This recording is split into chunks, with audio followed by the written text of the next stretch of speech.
You're watching NFL Daily, presented today by LinkedIn Talent Solutions. The NFL trade deadline just around the corner. NFL teams hiring for their open positions or creating positions. And if you're a small business trying to hire for your team, make sure you're hiring the right people by using LinkedIn Talent Solutions. Post your job for free at linkedin.com/NFL Daily.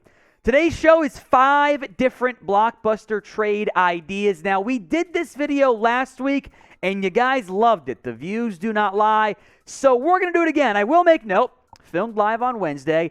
We originally had Robert Quinn and Cash for a fourth rounder, or for a third rounder. We went for a Cash and a third rounder, so we did our fourth rounder adjusted a little bit there. First up is Bradley Chubb, who I do think is going to get dealt by Denver for a couple reasons. He's in the last year of his deal.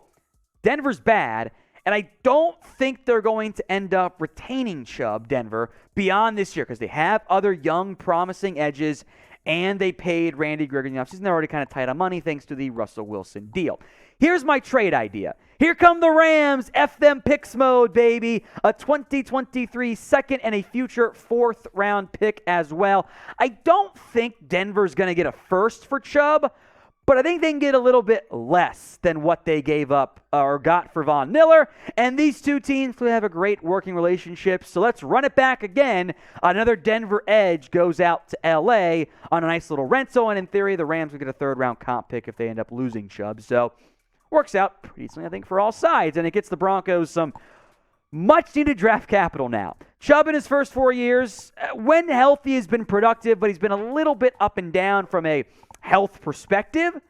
Bradley Chubb this year, though, 5.5 sacks. He's played really well. He's been healthy. He's a prime trade deadline target, maybe one of the biggest trade deadline options out there that could feasibly be moved this season.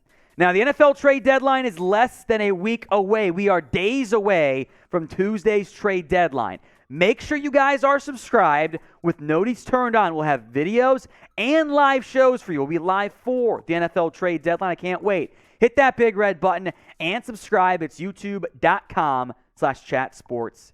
That's it. Actually, youtube.com/@chatsports. All right, this is the Robert Quinn replacement one. Let's go with Jessie Bates. Keep it fun, defensive player here. The Bengals are contenders, so they probably wouldn't just give him away for nothing like, a fifth-round pick or whatever. But they do have Daxton Hill.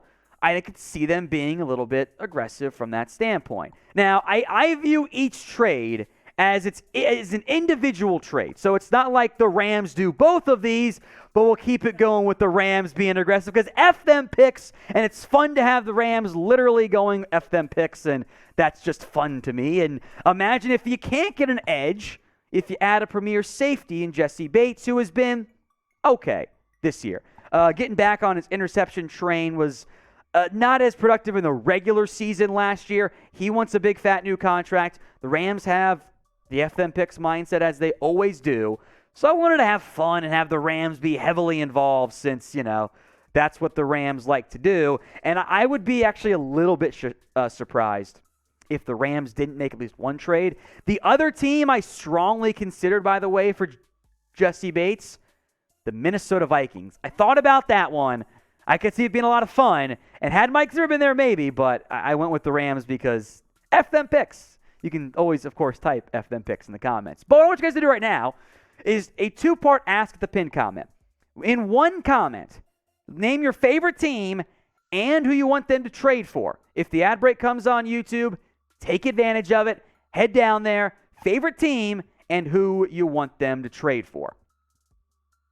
Let's go back now to the Denver Broncos. Jerry Jeudy has been a disappointment so far in his NFL career, but there is upside for the former first-rounder, and I think there are plenty of teams who would and should be in the market for wide receiver help. Now, I have wondered this, what's the trade value for Jerry Jeudy? It's not a 1. Could I get him for a 3? I think there are a lot of teams that would offer a third-round pick, which is why I went with a second. If there's a bidding war and the bidding starts at a third, and then someone says, you know what, fine, we'll make it a second, maybe that gets the Broncos to pull the trigger. Now, Jeudy has not been nearly as productive as you want him to be. He's had some injury stuff, the high ankle sprain most impactfully, drop issues. He's not getting open the way he should for a player of his skill set and caliber. He's been a bit of a disappointment overall in Denver. But first round pick, Ravens need receiver talent. I like the fit, and it is a higher offer. Then again, I never thought Amari Cooper was going to go for a first, and the bidding got up there. Maybe something similar happens with Jeudy. Today's show is made possible by LinkedIn Talent Solutions. Whether it's an NFL trade or hiring for your small business, every move feels like a high-stakes wager. You want to be 100% certain that you have access to the best qualified candidates available. That's why you need to check out LinkedIn Jobs. They help you find the right people for your team faster and for free. We've hired some new people here at Chat Sports as we continue to grow. We got a lot more studios now, and we've used LinkedIn Jobs with much success. It's easy to create a job posting. You can add your job in the purple hiring frame to LinkedIn profile, then spread the word that you're hiring. Simple tools like screening questions make it easy to focus on candidates with just the right skills and experience so you can quickly prioritize who you want to interview and hire. That's why small businesses rate LinkedIn Jobs #1 in delivering quality hires versus leading competitors.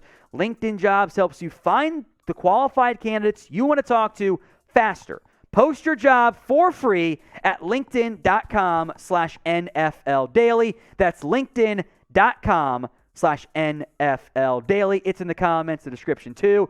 I will make note that terms and conditions do apply. Let's go to Elijah Moore, the Jets wide receiver. Now, he's requested a trade from the Jets. New York says they're not going to trade him. I think from the Jets' perspective, they have a very high asking price because they'll listen. Smart NFL teams listen to all calls that come in, and there are a lot more calls than what we hear about, I promise you that. But they would have a high asking price. I think the practical offer of value should be like a third-round pick for Elijah Moore. He's in year 2 of his 4-year deal. He was okay in year 1, had some hissy fit stuff where he was mad about having the most routes run but not the same number of targets for a team that's winning games. It doesn't look very good there. So what draft pick do you think Elijah Moore is worth? Let me know in the comments. I went with what the Jets would probably want. A 2023 second-round pick and a conditional 5th-round pick next year. I've got the Packers getting Elijah Moore. There's a lot of different teams that you could send Elijah Moore to. The Giants, of course. I know Cowboys fans want him. There's a lot of routes you can go, but, man, the Packers need receiver help pretty bad. So I went with that one, just trying to hit different teams sprinkled in throughout today after my fun F them picks Rams double up. Moore has shown some promise. He offers some inside-outside flex. Was mostly an outside guy at Ole Miss, and kind of that too for New York. 741 yards, 5 scores on 17 games played. That's about a season, and it's not elite production, but it is solid production. Because Moore was more recently drafted, and the Jets have high asking prices, they technically got more than what Jerry Jeudy went for because Judy's in his 3rd year now. There's less time when he has contract control there. Of the 2 receivers we have here, pick one for me. JJ for Jerry Jeudy, EM for Elijah Moore. Sound off right now in the comment section. Let's show some offensive linemen some love. Blockbuster Trade Ideas, Taylor Moton, or Moton, however you pronounce it. He's a quality right tackle, and the Panthers will at least listen to calls. I don't think they'll give him away, but I think if they get a good offer, they would listen. So a unique trade idea. The Miami Dolphins, just for you, Will Scott, come in and get Taylor Moton for a 5th-round pick this year and a 2nd-round pick next year. I can see that being flipped, but let's have some more fun and mix up the years in which things go around there. I think that's about the right value. A 2 and a day 3 pick somewhere, I think, is about fair value for Taylor Moton. It also helps keep the Panthers' draft pick pool open wide. Now, they're not going to give them away. So all that 4th-round pick stuff, no, unrealistic there. But if Carolina really wants to sell, this is one of their better offensive linemen despite the not very good PFF run blocking grade. 1 sack, 0 hits, 10 hurries. By the way, I took that trade value because it wasn't that different than what Trent Williams ended up going for a couple years ago when he went from the now Commanders to the 49ers. I like Taylor. I think he's a good football player. This would be a Carolina fire sale. I remain on the record saying I don't think Carolina is going to go full-on fire sale, but it's a blockbuster trade video. We got to be aggressive with it, right?